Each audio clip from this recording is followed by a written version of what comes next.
Halo, Assalamualaikum warahmatullahi wabarakatuh. Sobahul khair teman-teman. Berjumpa lagi dengan Bu Ica pada mata pelajaran bahasa Arab.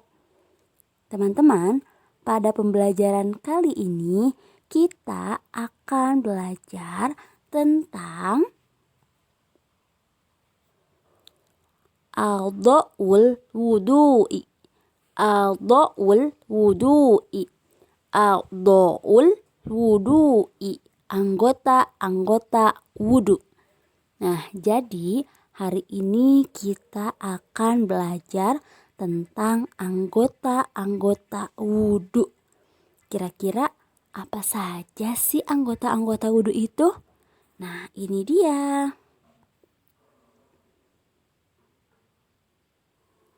Yang pertama ada niat. Nah, bahasa Arabnya niat adalah niyatun. Niyatun. Niat. Niat. Niyatun. Nah, ini tidak termasuk dalam anggota wudhu ya. Tapi sebelum berwudhu kita kan harus berniat dulu ya. Apapun yang akan kita lakukan harus dengan niat gitu. Kemudian anggota wudhunya adalah anggota wudhu yang pertama, yaitu ada wajah. Bahasa Arabnya wajah adalah wajhun. Wajah. Wajhun. Wajah. Wajah. Wajhun. Anggota wudhu selanjutnya ada tangan. Bahasa Arabnya tangan adalah yadun. Tangan. Yadun. Tangan. Tangan. Yadun. Selanjutnya anggota wudhu yang berikutnya ada siku. Bahasa Arabnya siku adalah mirfakun. Siku. Mirfakun. Siku. Siku. Mirfakun. Anggota wudhu selanjutnya kepala. Bahasa Arabnya kepala adalah roksun. Kepala. Roksun. Kepala. Kepala. Roksun.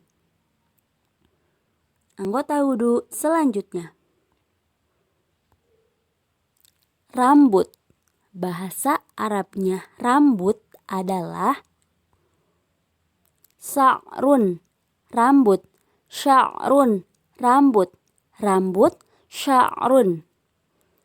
Anggota wudhu selanjutnya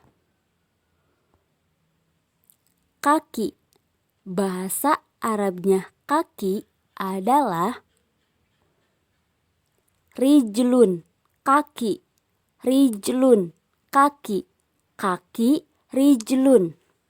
Nah, kemudian anggota wudhu selanjutnya masih berada di bagian kaki, yaitu ada tanda panah menunjukkan kepada gambar mata kaki.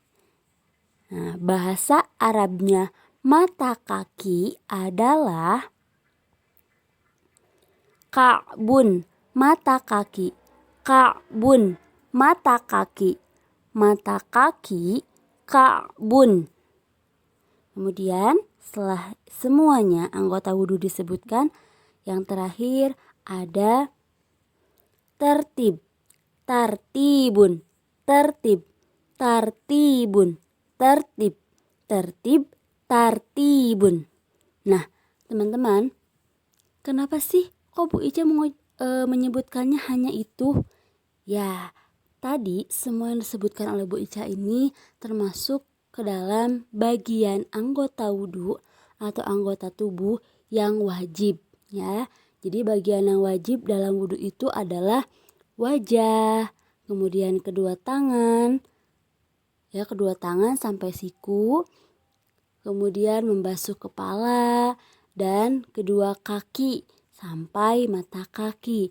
Makanya tadi Bu Ica hanya menyebutkan wajah, tangan, siku, kepala, kaki, dan mata kaki.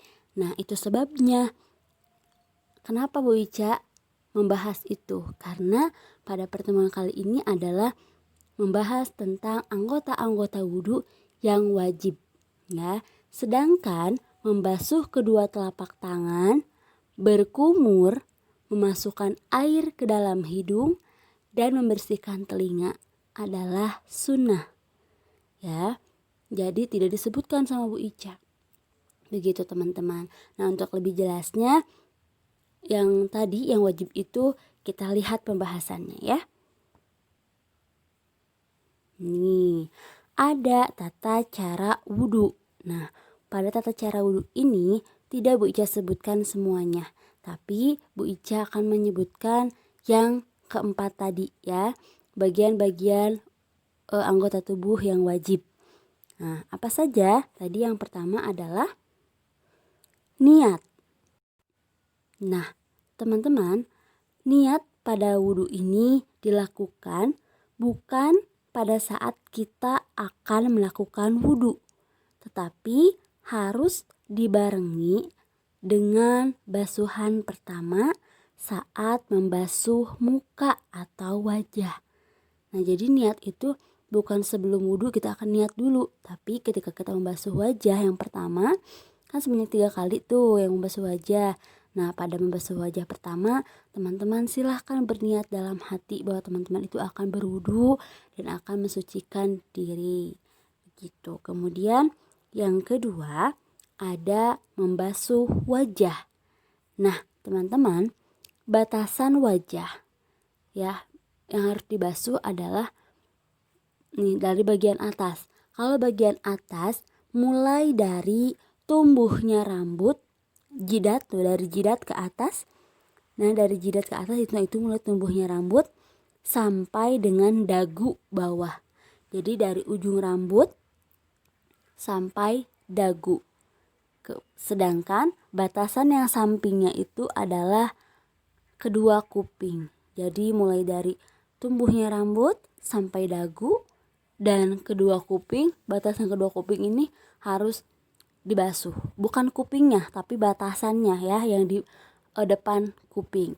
Nah, kemudian setelah membasuh wajah ada membasuh kedua tangan sampai siku. Nah, untuk membasuh tangan haruslah merata dan benar-benar terkena air. Nah ya, jadi semuanya harus terkena air, jangan setengah-setengah. Misalnya sampai jari saja, tidak boleh ya. Batasannya sampai siku. Jadi dari jari-jari tangan sampai siku itu harus dibasuh secara merata. Kemudian setelah membasuh kedua tangan sampai siku, teman-teman mengusap kepala. Nah, kata mengusap ini beda dengan membasuh, teman-teman. Mengusap itu cukup dengan membasahi sebagian kepala, bagian depan, tidak perlu dengan air yang banyak atau mengalir kemana-mana. Kalau mengalir kemana-mana itu namanya keramas ya jadinya. Kemudian setelah membasuh kepala atau mengusap kepala, yang terakhir itu adalah membasuh kaki. Nah, kaki ini harus dibasuh secara merata, tapi tidak sampai ke lutut ya. Batasannya ini sampai mata kaki. Ya, sampai mata kaki. Nah, itu harus dibasuh mulai dari sela-sela jari kakinya sampai mata kaki itu harus terbasuh dengan air. Setelah itu tertib. Nah, jika teman-teman melakukannya semuanya dari niat sampai mulai dari membasuh wajah, niat membasuh wajah, membasuh kedua tangan, kemudian membasuh kepala, itu baru terakhir disebutkan tertib. Nah, kenapa tertib? Ya, karena karena beraturan ya. Jadi karena urutan anggota tubuh yang dibasuh ini tidak boleh menyalahi aturan. Ya, pembasuhan itu harus dimulai dari wajah, kemudian tangan, kepala, dan kaki. Tidak boleh dari kaki dulu, kemudian ke kepala, tangan, dan selanjutnya terakhir wajah. Nah, kenapa Bu Ica tidak boleh seperti itu? Iya, karena kan tadi urutan itu tidak boleh dilanggar. Karena kalau dilanggar berarti tidak tertib rukun wudhu. Ya, rukun wudhu ini di sini adalah anggota tubuh yang wajib dibasuh. Jadi kalau anggota tubuh yang wajib dibasuhnya tidak terbasuh, terus tidak betul, misalnya kaki dulu kemudian kepala dan selanjutnya, itu tidak tertib namanya. Tapi kalau dari wajah, tangan, kepala, kemudian kaki, itu baru tertib. Nah, begitu teman-teman. Sampai sini paham ya? Oke, baik teman-teman. Jika begitu, maka Bu Ica akhiri dengan mengucapkan kalimat hamdalah. Alhamdulillahirabbil alamin. Mohon maaf apabila ada kesalahan. Wabillahi taufiq wal hidayah. Wassalamualaikum warahmatullahi wabarakatuh.